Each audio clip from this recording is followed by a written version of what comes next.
water is very important for any plant. For a plant to be able to set itself up in that area, that plant needs water. And we have been sticking to that watering every single day from there, and that's why you're seeing our plants. They look so well because they get enough. How long water. have they been here? Now we are talking about 70 days. 70 days. That's 2 months. This is 2 months. It's 2 months and 10 days. Generally, strawberries are known to produce after 90 days. But for James here, we were lucky. They started producing by the day 55. They were actually flowering. And we had some fruit outputs in some of the plants. And I was surprised, but scientifically, I was able to know the reason as to why here we were able to produce within such a short time. James, the sun. Much as I've told you, the sun is really detrimental to our crops. The sun is really important. Where we have such sunlight, where we have such warmth, plants tend to mature faster. And that's why you find even in greenhouses, crops that are set in open field, for example, things like the capsicums that take a number of months in the field, in a greenhouse they take a shorter time. Because of that warmth, general warmth, it's the same way in our case here. The sun gave us the right warmth condition for our plants to produce. Okay, if we can see you have a big farm, Yes. there's only a small part with strawberry. So what's the size of this portion with strawberry? For strawberries, I did half an acre. Yes. One thing you to note, James, is strawberries are capital intensive. They're a bit capital intensive because, for example, the splits I'm telling you about, we got at 15 shillings. Each split at 15 shillings. And for half an acre, we need a population of 8,000 plants. So these are 8,000. These are 8,000 plants. So if you do your math, 8,000 and 15 is about 120,000.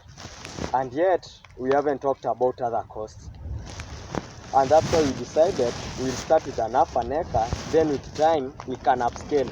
We can use what we will get here to be able to upscale the whole farm, James. So if you are, let's say, upscaling, you will use these splits and runners from your own farm. I'll now be able to use splits and runners from my own farm. And the reason is I'll be able to trust my own splits and runners because I've been preventing them from getting any fungal infections or any bacterial infections. It will actually be easier for me. As you can see, James, there are actually even some of the holes missing. Yes. And these holes that are missing, we tend to talk about the maths I was telling you, germination percentage. They failed. The germination percentage, James, can never be 100%. But I'll be lucky. I won't have to go and spend another 15 shillings to plant here. I'll be able to use my own material. I take such a runner and place it there. Water, and my crop will do well. So, in general, how much did you use for this farm to start, for the startup in total? The pipes, this artificial mulch and all that. So for everything, the mulching paper, the drips, the plants, the labor, close to 300,000, James. 300,000. Yeah, 300,000. And how long will it take you to get that money back, your capital back? So the good thing about strawberries is, because actually I've even started selling up in the market, we are talking about frequent cash. Unlike things like when you plant onions. You plant once, harvest them once, sell and forget about it. But for strawberries, I'll be able to start getting money every single day, every single week for the next 3 years. And from the calculations that I was able to do, in a period of 6 months minimum to a maximum of 9 months, I'll be able to break even, James. And when we talk about break even, there I've now started profitizing. Yeah, I've been able to get back the money capital. I used here, the capital actually. So after breaking even, I'm looking into the 10th, 11th month to now starting getting my profit. The second year whereby it's projected the production will be at its peak, more profit for me. The third year, the production will shoot down, but I'll be able to have gotten back my money, and at the same time, I'll be able to have actually profited from this area. From this area. Yes, yes. Okay, thank you so much for that. Now we know a lot of crops. Every crop, every farming method, we have our challenges. One of them, or let's say the main one, is diseases and pests. Yes. For strawberry, which type of pest do you get, and how do you maneuver through all those? Generally, James, when we talk about pests, these pests are almost similar in all type of crops. So long as it's a food crop, so long as it's green, it will be able to be attacked with the same pest that will attack another green crop. Then one thing you notice, James, when you are in an hotter region, Like this region, you are going to deal more with pests than diseases. When you are in a colder or wetter region, you'll deal with diseases more than pests. So for this area, I still have the same pests that other people are growing, likes of skuma wiki, the spinach, are complaining about. My crops are susceptible to aphids, James. Aphids attack the cruciferous crops such as cabbages, the skuma wikis. I'm susceptible to mites, the red spider mites that really attack tomatoes. They still attack strawberries. I'm also susceptible to thrips, James, that really attack onions. The same way they can still attack my crops here. So also another thing I'm susceptible to are caterpillars. You know, for caterpillars, there are so many caterpillars. And when you see a butterfly, you can't imagine this butterfly once was a caterpillar that was so destructive on the farm. And I'll give you an example. For here, we follow a spray program to prevent the pests. But just about 2 weeks back, there's a pesticide that we did not spray because it was not in the market. So we were waiting for it to be available in the local agrovet, buy it and come to spray. Only 1 week, James, and when I came here, I actually did not believe. There were so many caterpillars everywhere. They had already eaten the leaves, and you can tell. This is the kind of a caterpillar, James, you can see. Yes, this one. Yes, from this damage, this is how a caterpillar normally eats. It eats the leaves? It eats the leaves, yes. Form almost a circular shape. Yes. So at least for a farm, you can see there's that in farming known as economic threshold. These are just a few crops that have been eaten, but if this whole bed had such signs, it could prompt me to spray. And the week I was telling you that I did not spray for almost 7 days, and when I came back, I was surprised. Every single bed, there were caterpillars crawling about, there were caterpillars eating, but you are able to get the chemical from the agrovet, sprayed, and as now you can see, it's not many are been eaten by the caterpillars. You are able to control that, James. But I see some yellow ones.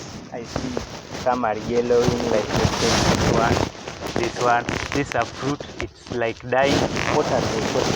So when you talk about farming, James, there are a number of risks that you are exposed to. One thing is the pest that you have just spoken about. The other thing is the diseases, and the third thing could be nutrition. In our area, James, this is the cotton soil.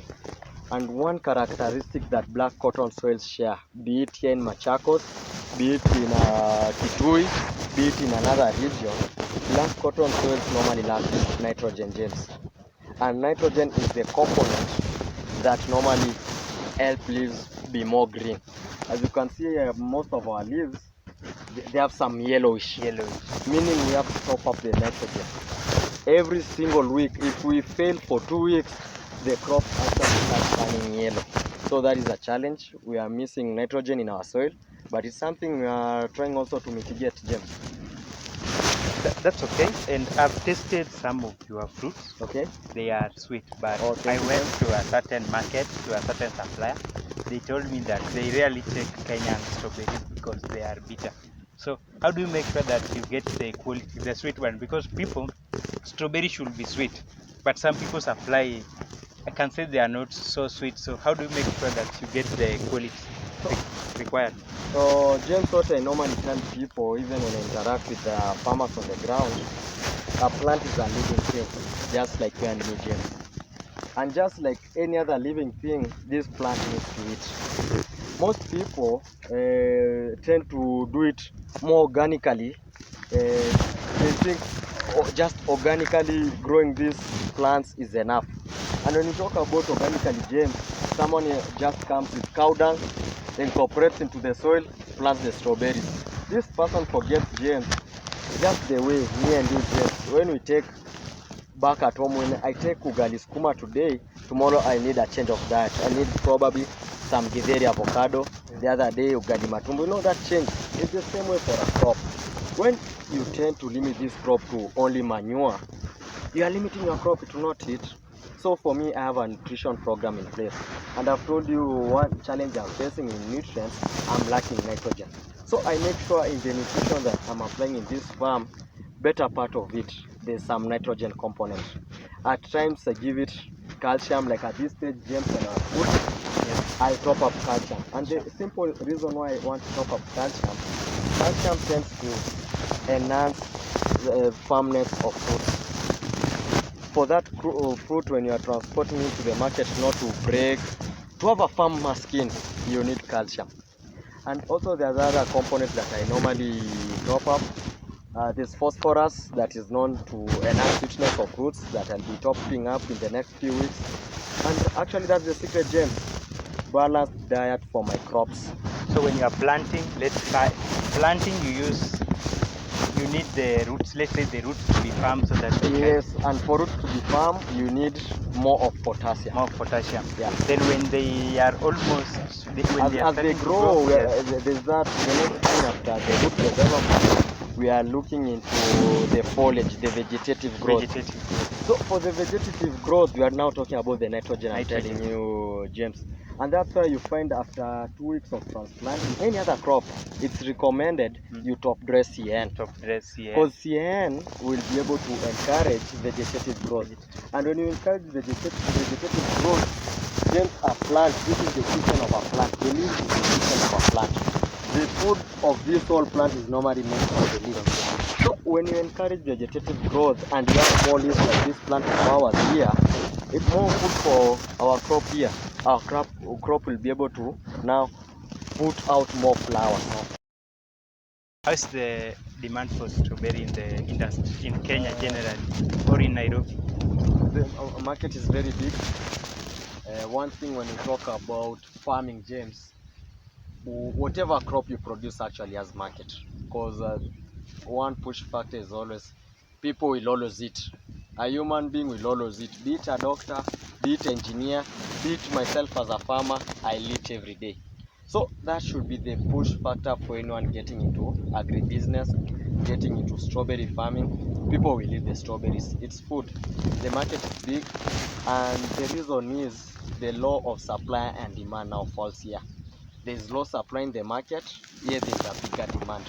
There's a very big gap that other new farmers can actually fill in. And the secret is actually simple, James. Quality. Produce anything quality. Produce quality strawberry. And when we talk about quality strawberry, besides the size, besides the red color, besides its juiciness, we are talking about the sweetness. Let strawberry not be bitter as lemon.